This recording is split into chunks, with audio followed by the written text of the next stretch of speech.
Hello, listening squirrels. Put you over that way so you can see my Christmas tree. I know, it's up before Thanksgiving, but it's just a little tiny thing. And I love Noni Mae's angel and all my little squirrels here. Isn't he cute for Christmas? Just love all my squirrels. Love my background. Love you. We are at chapter 9 already. Got my water bottle nearby so I can wet my whistle. Might as well go ahead and wet it first thing. Okie dokie. Chapter 9 is called An Evening at Four Winds Point. It was late September when Anne and Gilbert were able to pay Four Winds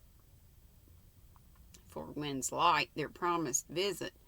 They had often planned to go, but something always occurred to prevent them. Captain Jim had dropped in several times at the little house. "I don't stand on ceremony, Mistress Blythe," he told Anne. "It's a real pleasure to me to come here, and I'm not going to deny myself just because you haven't got down to see me. There oughtn't be no bargaining like that among the race that knows Joseph. I'll come when I can, and you come when you can, and so long as we have our little pleasant chat, it don't matter a mite what roof's over us."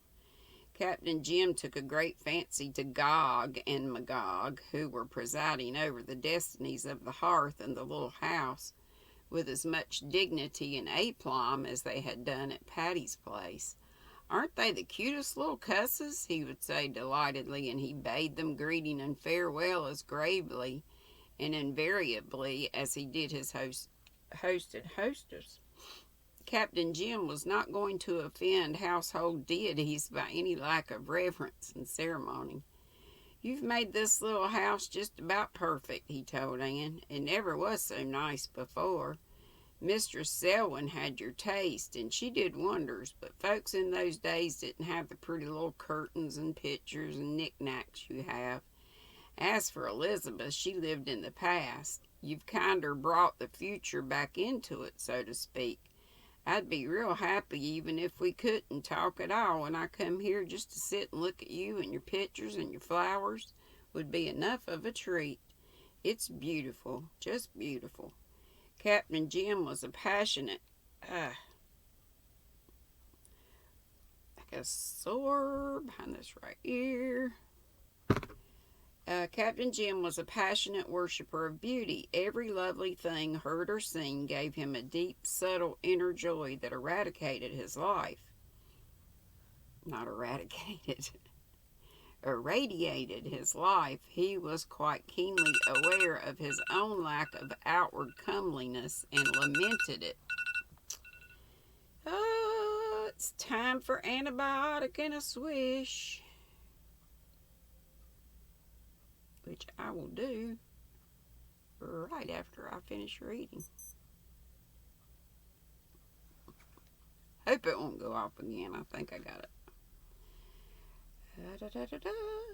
Okay. "Folks say I'm good," he remarked whimsically upon one occasion, "but I sometimes wish the Lord had made me only half as good and put the rest of it into looks." But there, I reckon he knew what he was about, as a good captain should. Some of us have to be homely, or the pretty ones like Mistress Blythe here wouldn't show up so well. One evening, Anne and Gilbert finally walked down to the Four Winds Light. The day had begun somberly in gray cloud and mist, but it had ended in a pomp of scarlet and gold. Over the western hills beyond the harbor were amber deeps and crystalline shallows, with the fire of sunset below. The north was a mackerel sky of little fiery golden clouds. The red light flamed on the white sails of a vessel gliding down the channel, bound to a southern port in a land of palms. Beyond her, it smote upon an incarnadined the shining white grassless faces of the sand dunes. To the right it fell on the old house among the willows up the brook, and gave it for a fleeting space casements more splendid than those of an old cathedral. They glowed out of its quiet and greyness like the throbbing blood-red thoughts of a vivid soul imprisoned in a dark husk of environment. "That old house up the brook always seems so lonely," said Anne. "I never see visitors there. Of course its lane opens on the upper road, but I don't think there's much coming and going. It seems odd we've never met the Moores yet, when they live within 15 minutes' walk of us. I may have seen them in church, of course, but if so, I didn't know them. I'm sorry they're so unsociable when they are our only near neighbors." "Evidently they don't belong to the race that knows Joseph," laughed Gilbert. "Have you ever found out who that girl was whom you thought so beautiful?" "No, somehow I've never remembered to ask about her, but I've never seen her anywhere. So I suppose she must have been a stranger. Oh, the sun has just vanished, and there's the light." As the dusk deepened, the great beacon cut swaths of light through it, sweeping in a circle over the fields and the harbor, the sandbar, and the gulf. "I feel as if it might catch me and whisk me leagues out to sea," said Anne, as one drenched them with radiance, and she felt rather relieved when they got so near the point that they were inside the range of those dazzling, recurrent flashes. As they turned into the little lane that led across the fields to the point, they met a man coming out of it, a man of such extraordinary appearance that for a moment they both frankly stared. He was a decidedly fine-looking person, tall, broad-shouldered, well-featured, with a Roman nose and frank gray eyes. He was dressed in a prosperous farmer's Sunday best. In so far, he might have been an inhabitant of the Four Winds or the Glen. But flowing over his breast, nearly to his knees, was a river of crinkly brown beard, and down his back, beneath his commonplace felt hat, was a corresponding cascade of thick, wavy brown hair. "Anne," murmured Gilbert when they were out of earshot, "you didn't put what Uncle Dave calls a little of the Scott act in that lemonade you gave me just before we left home, did you?" "No, I didn't," said Anne, stifling her laughter lest the retreating enigma should hear her. "Who in the world can it be?" "I don't know, but if Captain Jim keeps apparitions like that down at this point, I'm going to carry cold iron in my pocket when I come here. He wasn't a sailor, or one might pardon his eccentricity of appearance. He must belong to the over-harbor clans. Uncle Dave says they have several freaks over there. Uncle Dave is a little prejudiced, I think. You know, all the over-harbor people who come to the Glen Church seem very nice. Oh, Gilbert, isn't this beautiful?" The Four Winds Light was built on a spur of red sandstone cliff jutting out into the gulf, and on one side, across the channel, stretched the silvery sandshore of the bar. On the other extended a long, curving beach of red cliffs, rising steeply from the pebbled coves. It was a shore that knew the magic and mystery of storm and star. There's a great solitude about such a shore. The winds are never solitary. They are full of whispering, beckoning, friendly life. But the sea is a mighty soul, forever moaning of some great unshareable sorrow, which shuts itself up into itself for all eternity. We can never pierce its infinite mercy. We may only wander awed and spellbound on the outer fringe of it. The woods call to us with 100 voices, but the sea has one only, a mighty voice that drowns our soul in its majestic music. The woods are human, but the sea is of the company of the archangels." Anne and Gilbert found Uncle Jim sitting on a bench outside the lighthouse, putting the finishing touches to a wonderful full-rigged toy schooner. He rose and welcomed them to his abode with the gentle, unconscious courtesy that became him so well. This has been a pretty nice day all through, Mistress Blythe, and now, right at the last, it's brought its best. Would you like to sit down here outside a bit while the light lasts? I just finished this bit of a plaything for my little grandnephew Joe up at the Glen. After I promised to make it for him, I was kinder sorry, for his mother was vexed. She's afraid he'll be wanting to go to sea later on, and she doesn't want the notion encouraged in him. But what could I do, Mistress Blythe? I'd promised him, and I think it's sort of real dastardly to break a promise you make to a child. Come, sit down. It won't take long to stay an hour. The wind was offshore and only broke the sea's surface into long silvery ripples and sent sheeny shadows flying out across from every point and headland like transparent wings. The dusk was hanging a curtain of violet gloom over the sand dunes and the headlands where gulls were huddling. The sky was faintly filmed over with scarves of silken vapor. Cloud fleets rode at anchor along the horizons. An evening star was watching over the bar. "Isn't that a view worth looking at?" said Captain Jim with a loving proprietary smile. Pride. "Nice and far from the marketplace, ain't it? No buying and selling and getting gain. You don't have to pay anything. All that sea and sky free, without money, without price. There's going to be a moonrise pretty soon, too. I never tire of finding out what a moonrise can be over them rocks and sea and harbor. There's a surprise in it every time." They had their moonrise and watched its marvel and magic in silence that asked nothing of the world or each other.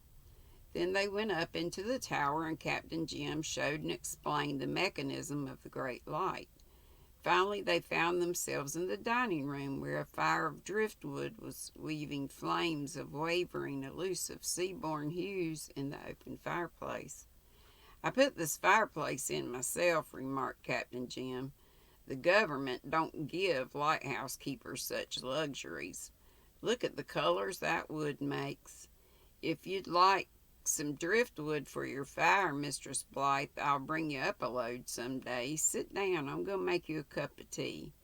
Captain Jim placed a chair for Anne, having first removed therefrom a huge orange-colored cat and a newspaper. "Get down, matey. The sofa is your place. I must put this paper away safe till I can find time to finish the story in it. It's called A Mad Love. 'Tisn't my favorite brand of fiction, but I'm reading it just to see how long she can spin it out.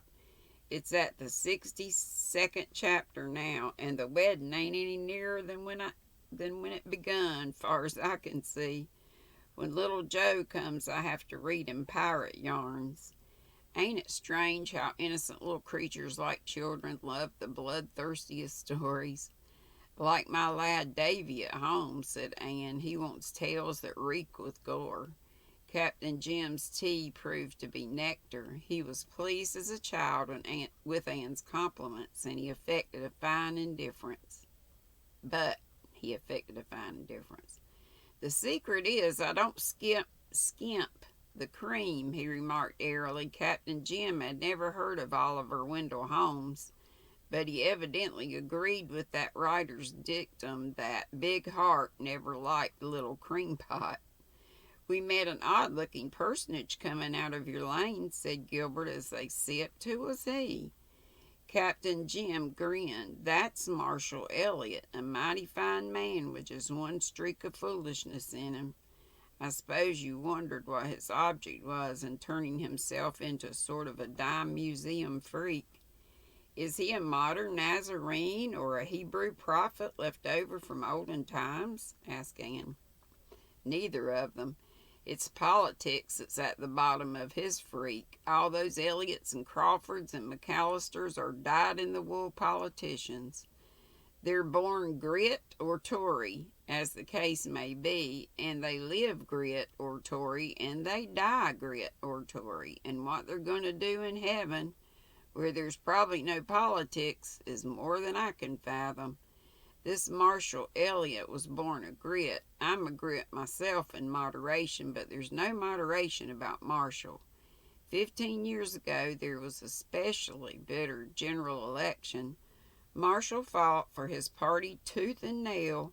He was dead sure the Liberals would win, so sure that he got up a public meeting and vowed that he wouldn't shave his face or cut his hair until the grits were in power. Well, they didn't go in, and they never got in yet. And you saw the result today for yourselves. Marshall stuck to his word. And what does his wife think of it? Asked Ann. He's a bachelor. But if he had a wife, I reckon she couldn't make him break that vow. The family of Elliots has always been more stubborn than natural. Like natural, I reckon.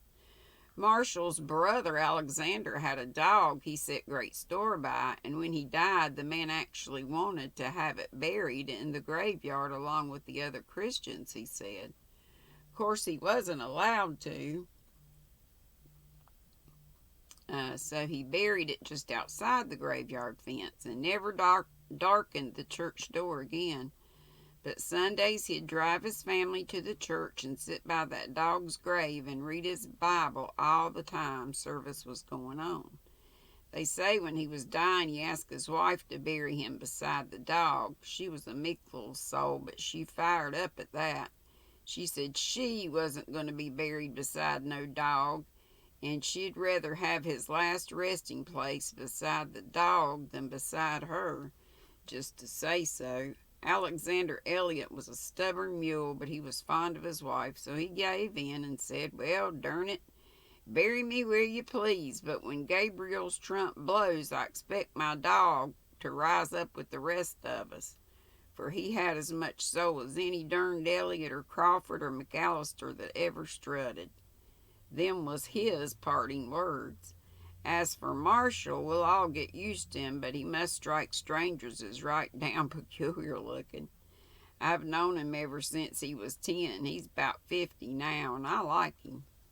Him and me was out codfishing today. That's about all I'm good for now, catching trout and cod occasional. But 'tweren't always so, not by no manner of means. I used to do other things, as you'd admit if you saw my life book. Ann was just going to ask what his life book was when the first mate created a diversion by springing upon Captain Jim's knee. He was a gorgeous beastie with a face as round as a full moon, vivid green eyes, and immense white double paws. Captain Jim stroked his velvet back gently. I never fancied cats much till I found the first mate, he remarked to the accompaniment of the mate's tremendous purrs. I saved his life, and when you've saved a creature's life, you're bound to love it. It's next thing to giving life. There's some terrible, thoughtless people in the world, Mistress Blythe. Some of them city folks who have summer homes over the harbor are so thoughtless that they're cruel. It's the worst kind of cruelty, the thoughtless kind. You can't cope with it. They keep cats there in the summer and feed and pet 'em and doll 'em up with ribbons and collars. And then in the fall, they just go off and leave 'em to starve or freeze. Makes my blood boil, Mistress Blythe. One day last winter, I found a poor old mother cat dead on the shore, lying against the skin and bone bodies of her 3 little kittens. She'd died trying to shelter them. She had her poor stiff paws around 'em, master. I cried, then I swore. Then I carried them poor little kittens home and fed 'em up and found good homes for 'em. I knew the woman who left the cat, and when she come back this summer, I just went over to the harbor and told her my opinion of her. It was rank meddling, but I do love meddling in a good cause. How'd she take it? Asked Gilbert. Cried and said she didn't think. I says to her, do you suppose that'll be held a good excuse in the day of judgment? Judgment, with an E. When you'll have to account for that poor old mother's life, the Lord will ask you what he'd give you your brains for if it wasn't to think, I reckon. I don't fancy she'll leave cats to starve another time." "Was the first mate one of the forsaken?" asked Anne, making advances to him which were responded to graciously, if condescendingly. "Yes, I found him one bitter cold day in winter, caught in the branches of a tree by his derned full ribbon collar. He was almost starving. If you could have seen his eyes, Mistress Blythe. He wasn't nothing but a kitten, but he'd got his living somehow, since he'd been left until he got hung up. When I loosed him, he gave my hand a pitiful swipe with his little red tongue. He wasn't the able seaman you see now. He was meek as Moses. That was 9 years ago. His life has been long in the land for a cat. He's a good old pal, the first mate is." "I should have expected you to have a dog," said Gilbert. Captain Jim shook his head. "I had a dog once. I thought so much of him that when he died I couldn't bear the thought of getting another in his place. He was a friend, you understand, Mistress Blythe. Matey's only a pal. I'm fond of Matey, all the fonder on account of the spice of devilment that's in him, like there is in all cats, but I loved my dog. Always had a sneaking sympathy for Alexander Elliot about his dog. There isn't any devil in a good dog. That's why they're more lovable than cats, I reckon. But I'm darned if they're as interesting. Here I am talking too much. Why don't you check me? When do I get a chance to talk to anyone? I run on terrible. If you've done your tea, I've a few little things you might like to look at, picking 'em up in the queer corners I used to be poking my nose into. Captain Jim's few little things turned out to be a most interesting collection of curios, hideous, quaint, and beautiful, and almost every one had some striking story attached to it. Anne never forgot the delight with which she listened to those old tales that moonlit evening by that enchanted driftwood fire, while the silver sea called to them through the open window and sobbed against the rocks below them. Captain Jim never said a boastful word, but it was impossible to help seeing what a hero the man had been, brave, true, resourceful, unselfish. He sat there in his little room and made those things live again for his hearers. By a lift of the eyebrow, a twist of the lip, a gesture, a word, he painted a whole scene of character so they saw it as it was. Some of Captain Jim's adventures had such a marvelous edge that Anne and Gilbert secretly wondered if he were not drawing a rather long bow at their credulous expense. But in this, as they found later, they did him injustice. His tales were all literally true. Captain Jim had had the gift of the born storyteller, whereby unhappy, far-off things can be brought vividly before the hearer in all their pristine poignancy. I always wanted to be a storyteller. I couldn't remember a story to tell it, I don't think. Anne and Gilbert laughed and shivered over his tales, and once Anne found herself crying. Captain Jim surveyed her tears with pleasure shining from his face. "I like to see folks cry that way," he remarked. "It's a compliment, but I can't do justice to do the things I've seen or helped to do. I got 'em all jotted down in my life book, but I haven't got the knack of writing them out properly. If I could hit on just the right words and string 'em together proper on paper, I could make a great book. It would beat a mad love holler, and I believe Joe'd like it as well as the pirate yarns. Yes, I've had some adventures in my time, and do you know, Mistress Blythe, I still lust after 'em. Yes, old and useless as I be, there's an awful longing sweeps over me at times to sail out there forever and ever. Like Ulysses, you would sail beyond the sunset and the baths of all the western stars until you die," said Anne dreamily. That's a quote. Ulysses, I've read of him. Yes, that's just how I feel. Just all of us old sailors feel. I reckon. I'll die on land after all, I suppose. Well, what's to be will be. There was old William Ford at the Glen who never went on water in his life 'cause he was afraid of being drowned. A fortune teller had predicted he would be, and one day he fainted and fell with his face in the barn trough and was drowned. Oh my gosh. Must you go? Well, come soon and come often. The doctor is to do the talking next time. He knows a heap of things I want to find out. I'm sort of lonesome here by times. It's been worse since Elizabeth Russell died. Her and me was such cronies. Captain Jim spoke with the pathos of the aged who see their friends slipping from them one by one, friends whose place can never be quite filled by those of the younger generation, even of the race that knows Joseph. Anne and Gilbert promised to come soon and often. He's a rare old fella, isn't he? Said Gilbert as they walked home. Somehow I can't reconcile his simple, kindly personality with the wild, adventurous life he's lived, mused Anne. You wouldn't find it so hard if you had seen him the other day down at the fishing village. One of the men of Peter Gautier's boat made a nasty remark about some girl along the shore. Captain Jim fairly scorched the wretched fellow with the lightning of his eyes. He seemed a man transformed. He didn't say much, but the way he said it, you'd have thought it would strip the flesh from the fellow's bones.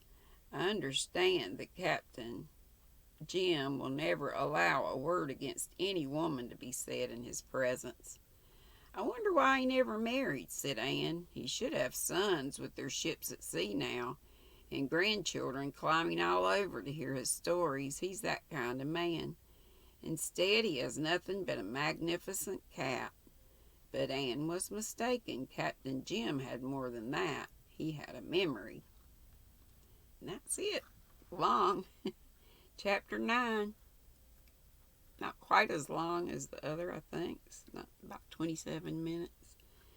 And tomorrow we'll read, Lord willing and the creek don't rise, Chapter 10, called Leslie Moore. Have a great day. This is my off day. Tuesdays and Thursdays I don't come on for a live chat. I need to do a video. What's Granny up to now? Did do a review, I hope you saw, of I think it's going to be a saver for my ears just hurting a little bit and the throat again.